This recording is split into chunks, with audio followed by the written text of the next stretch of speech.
Welcome to the Just Motherhood podcast, a podcast designed to help moms from all stages of life show up as their best and most authentic self on their journey through motherhood. Here we share practical tips and resources that you can use, as well as giving you support and encouragement to help you through your journey of motherhood. And today we are going to be talking about the very real struggle of postpartum depression. I want to take a minute to highlight what postpartum depression is, share some of my story and my struggle with it, and also give you some support and encouragement if this is something that you are currently experiencing. I do want to make the disclaimer that I am not a mental health professional, nor am I a medical provider, and everything that I share in this episode is truly just based on my experience and the experience of moms that I have spoken to through social media who have also struggled with postpartum depression. I feel like this is a topic that is loosely talked about, but I don't feel like enough moms are educated on what postpartum depression really is. And this is something that I felt like was my own experience when I was pregnant.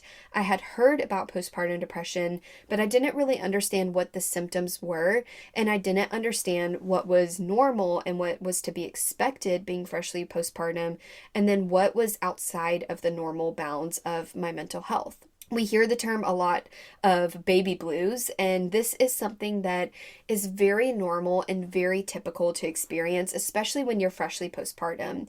It's kind of just this overwhelming feeling of maybe a little bit of sadness, maybe even some grief mixed in, and your hormones are just truly out of whack. Like, that is the reality of being freshly postpartum.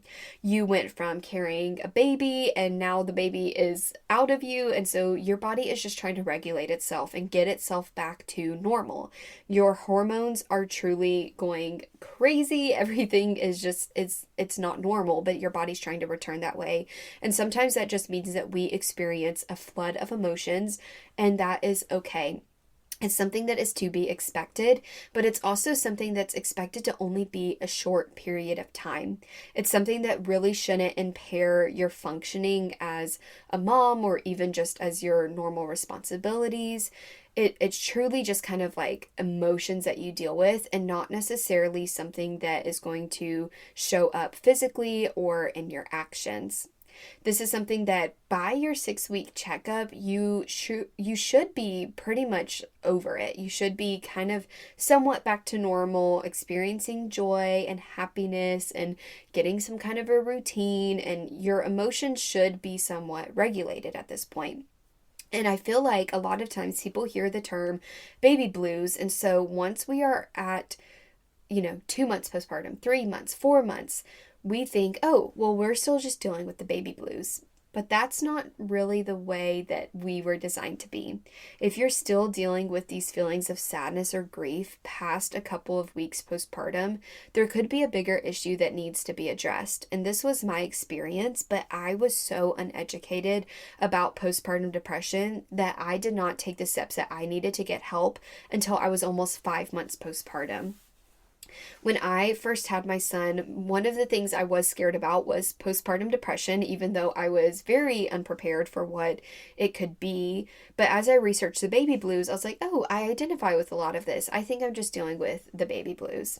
And so time kept going on, and I realized I wasn't feeling better. I was still dealing with all these huge feelings and things that just never seemed to end. And I realized I think I'm dealing with something bigger than just the baby blues. I feel like I am not okay. I'm not showing up the way that I want to show up. I'm not getting things done. So I think I need help. At about 8 weeks postpartum, I decided to go and talk to a counselor, and this was after my 6-week checkup when I completely lied to my OBGYN and said, I think I'm okay. But after that appointment, I kind of did some like soul searching, was like, no, I think there's something deeper. So at 8 weeks postpartum, like I said, I decided I need to go and talk to somebody, because not only was I dealing with a bunch of things postpartum and feeling like my emotions were out of whack, but I was also dealing with a lot of personal struggles, things happening in my marriage, in my dad's side of the family, and even the feelings of not wanting to return back to work and adjusting to life with the baby. Like, there was so much going on, and I truly felt like I needed some kind of outside guidance and wisdom. So I started seeing a counselor, and I would say that they were somewhat beneficial, but they weren't exactly the right fit for me. And I ended up switching to a different counselor. I guess I was about 4.5 months postpartum. And in talking to this counselor and sharing about some of my past mental health struggles from when I was a teenager and experiencing depression and anxiety, I was able to start recognizing that a lot of those cycles that I went through when I was younger were starting to show back up in my life again. And as I looked more into postpartum depression and in having more conversations with my counselor, I truly realized that I was dealing with a much bigger issue. My counselor was the first one that really suggested that I could be dealing with postpartum depression. And obviously, I wasn't dealing with a psychiatrist or anything like that, so they could not medically diagnose me. But she truly felt like I was dealing with mental health struggles that needed to be addressed. I decided to reach out to my OBGYN when I was 5 months postpartum and explained what my counselor said, and she agreed that I definitely was probably dealing with postpartum depression at this point.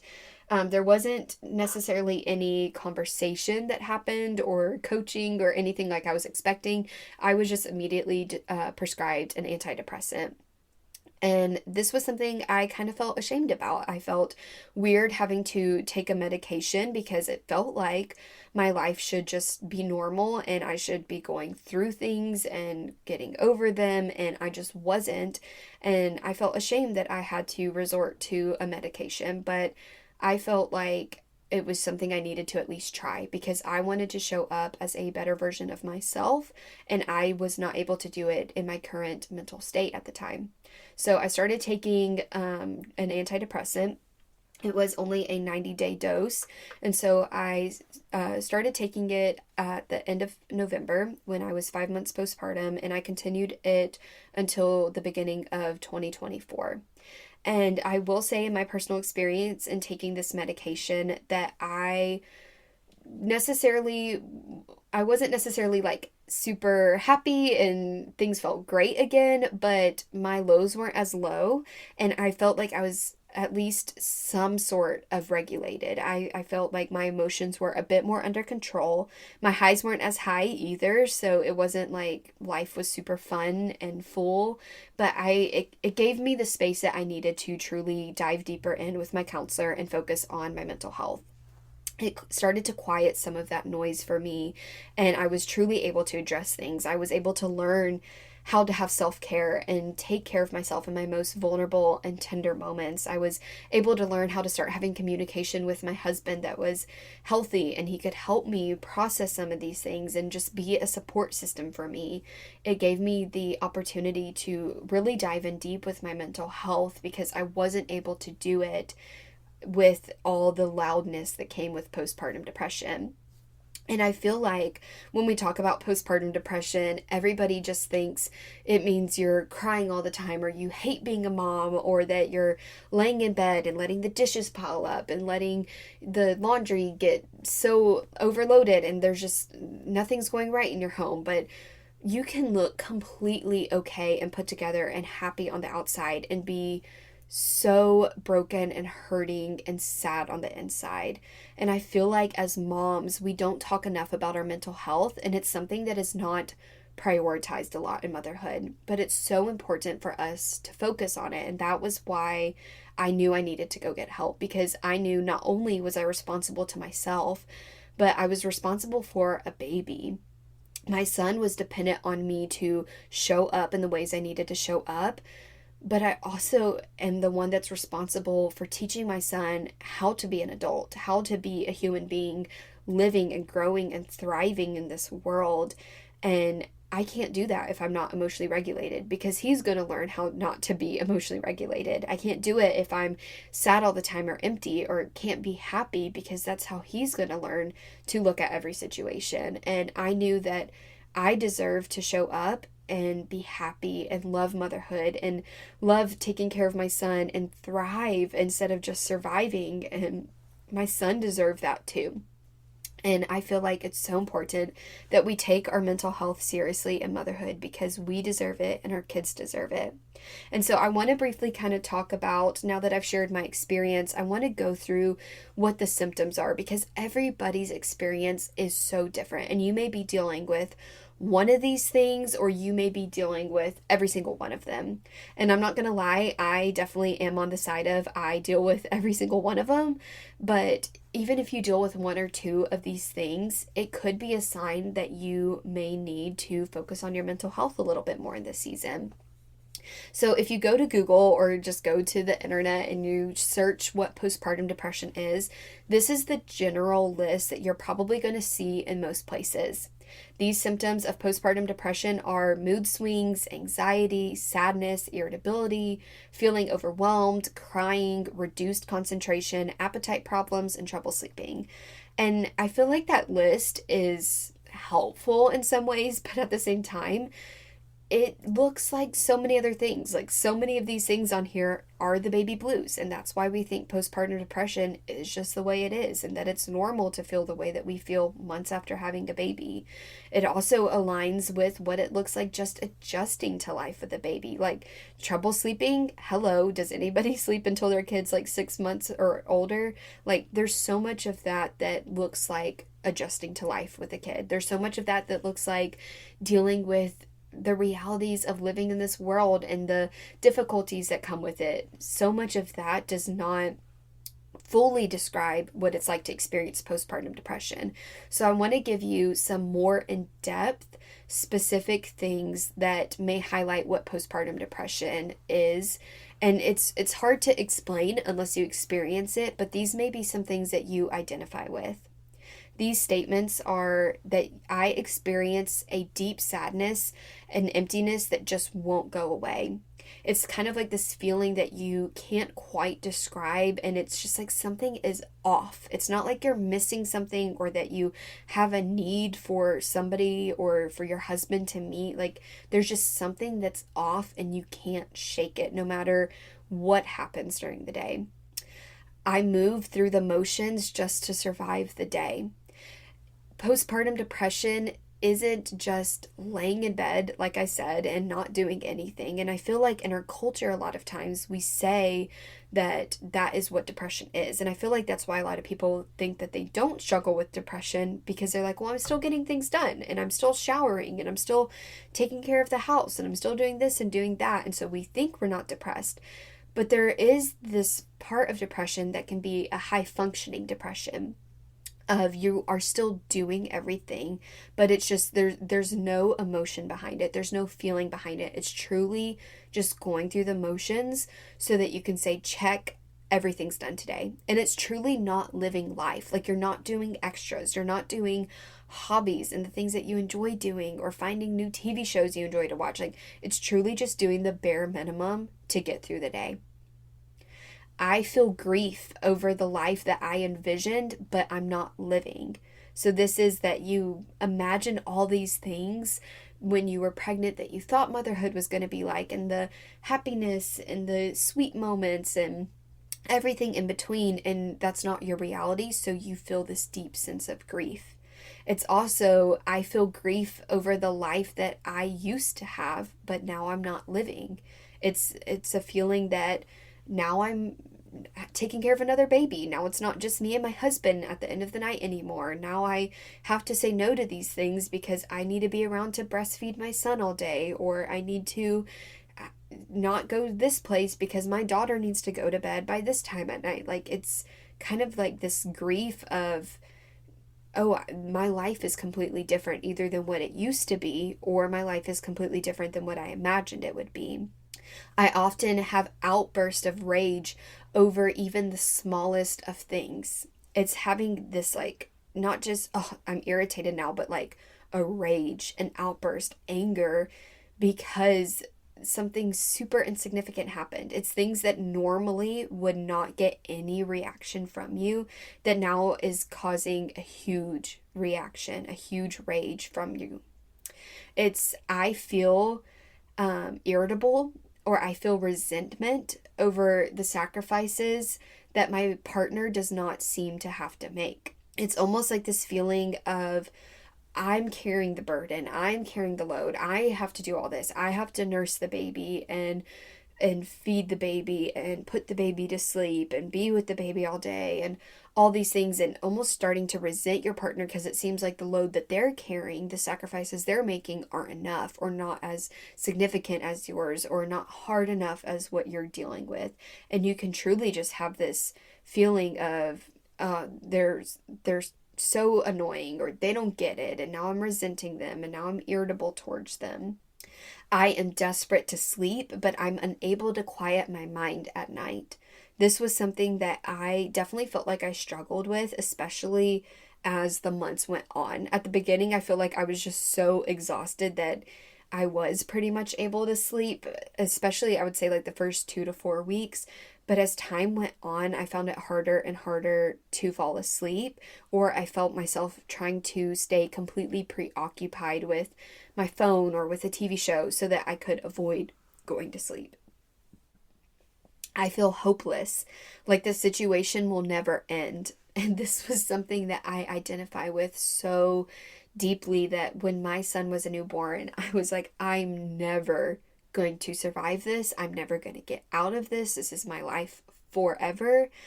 And it kind of put me in this state where I was not even fully present during his newborn stage in the first few months of his life. And I look back at pictures and videos and feel grief now because I don't remember a lot of it. I was just in pure survival mode and I thought it was never going to end, so I was never fully present and I was always wishing that the next season would come a little bit quicker.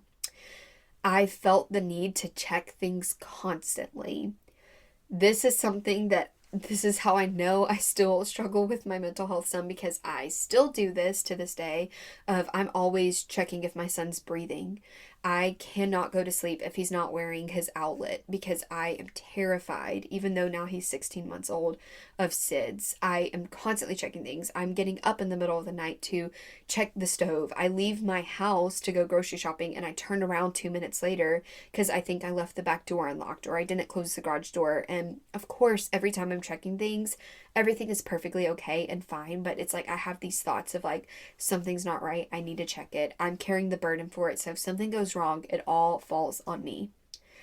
I'm not just worried, I'm anxious frequently, and I deal with intrusive thoughts.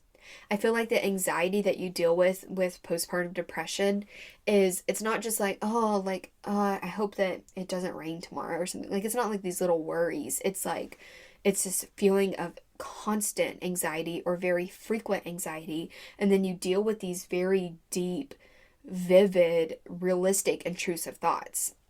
And I'm not going to go into details or be super graphic, but it's like you're driving and you just immediately are envisioning a wreck happening and what would happen to you and your baby and just these terrible outcomes. Or you walk down a flight of stairs and you're like, oh my gosh, what if I drop my baby? And now you imagine all the outcomes that would terribly happen if that were to happen. And so it's these things, it's almost like you can't escape it. It's not like you're trying to think of the worst. It's just always constantly in your mind. I experience a loss of appetite, or I'm eating all the time when I'm stressed. And this is something that you might deal with both, or you might only deal with one. And for me personally, I dealt with both when it came to my appetite. Some days I just could not care to eat. I did not want to eat. It's not even like food, like I was like had food aversions or like was like, ugh, food sounds so gross, or I was nauseous or something. It was like food wasn't even a thought in my head because I was like, I'm just surviving. And so it's almost like my body like shut down my hunger cues. But then some days I was so stressed that it seemed like I was constantly opening up the fridge and the pantry and just trying to eat something to make myself feel better. And the last thing is, I feel that I have been dealing with these symptoms for 2 or more weeks and they are impairing my functioning. And these are really the ones that I feel like I identify more with. When you just talk about mood swings and anxiety and sadness, like those are all very vague and they don't give us much description. But the ones I went through, these statements, I felt them so deeply in my soul. I was like, this is exactly how I feel. And so much of postpartum depression, I don't feel like you can put into words. And every woman that experiences it has such a different experience. The things that she deals with are so different from the next mom. And I feel like it's hard to encapsulate what it looks like, but as much as we can, putting it to words helps so many other moms identify with these or realize, oh my gosh, it's 6 months later and I still feel the same way. I thought this was just baby blues. I thought this was normal. And I mean, obviously, that was my experience of I just thought I needed somebody to talk to. But obviously, I was dealing with much deeper things than just, oh, I have a lot going on in my life. No, I was dealing with postpartum depression. And so if you do identify with any of these things, a statement that I love to make when it comes to mental health, and it's something that my pastor and so many wise people love to say, is that it's okay not to be okay, but it's not okay to stay that way. And I feel like in motherhood, it's okay not to be okay. It's okay to struggle with your mental health. It's okay to have days that are off, or days that you just need a break, or you need to lay in bed, or days where you need to clean the whole house because it's stressing you out. It's okay not to be okay, but it's not okay to stay that way. And I love you enough to not let you stay that way, because you deserve to enjoy motherhood and you deserve to be fully present. And my hope for you is that when you look back at your newborn pictures or the first couple months of your kid's life, that you remember everything, that you don't experience what I experienced of you were so tapped out and you were disassociating and you weren't fully present. Like, I want more than anything for you to relish in motherhood and love it and thrive in it and have so much joy and happiness from this season, because it is such a beautiful time in your life and it's so short, these seasons of raising young babies. But you also can't stay this way because your kids are depending on you, because they need you to show up as your best and most authentic self, but they also need you to teach them how they can show up as their best self. And it's really hard to do that if you're not living in health. And so if you feel like you identify with any of the symptoms that I listed out regarding postpartum depression, my encouragement to you is to talk to somebody. If you're freshly postpartum, that next person is probably going to be your OBGYN or your midwife or whoever you're seeing for your postpartum care. It's taking the steps to be brave, to be courageous, and let them know how you're feeling. And I feel like one of the strongest things you can do is to be vulnerable and share how you are currently feeling with your mental health and how you feel like it's impacting you, how it's impacting the way that you show up, how you're functioning, and see what next steps they're willing to give you. Some cases it might just be, here, take this medication, which I do think that medication, obviously, in my situation, was a good tool. But I don't feel like it's something that we need to rely on. My hope is that they give you the recommendation to also talk with somebody. And so I feel like whether they tell you to or not, that you need to take the steps to find a professional that can help you through the process of navigating your mental health. This could be a counselor or a therapist. Maybe it's a pastor or a trusted leader in your community. I encourage you to find somebody that can give you the wisdom that you need, that can give you the next steps you need and resources you need to heal from any mental health struggles that you're currently facing.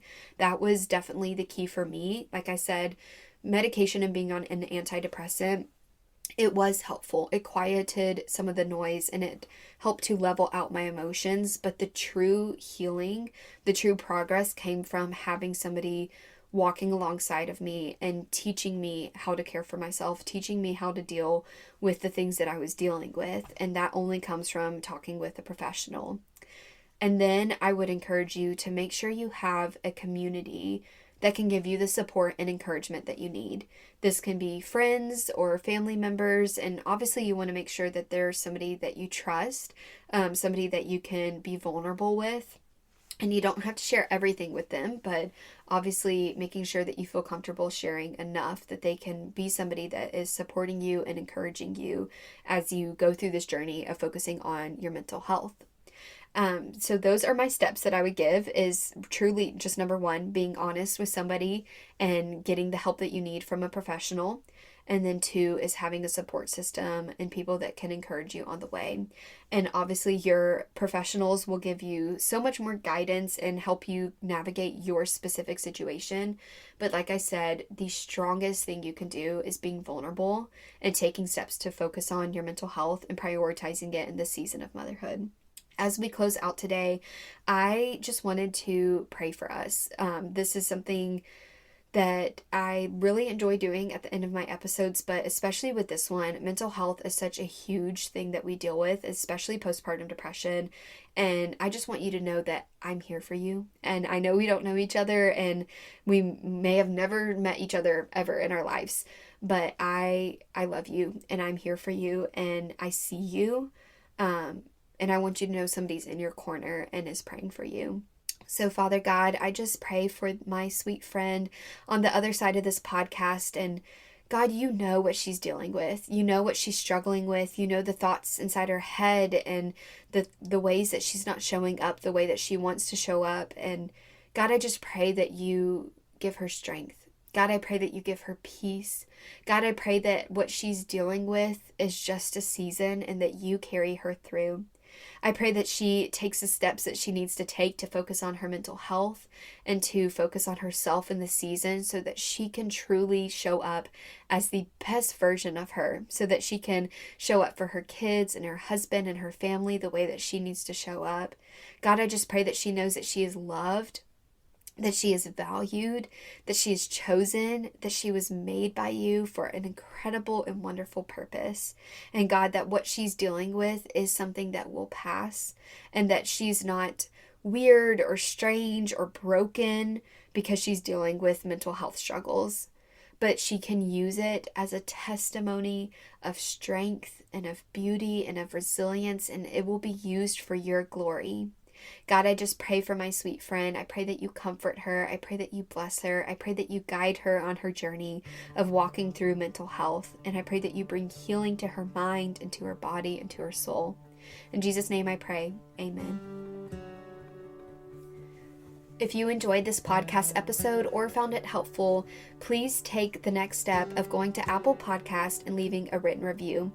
Not only does this help me stay encouraged, but it also helps push this podcast out to more moms who are in need of the resources and tools that they can use to become their best version of themselves.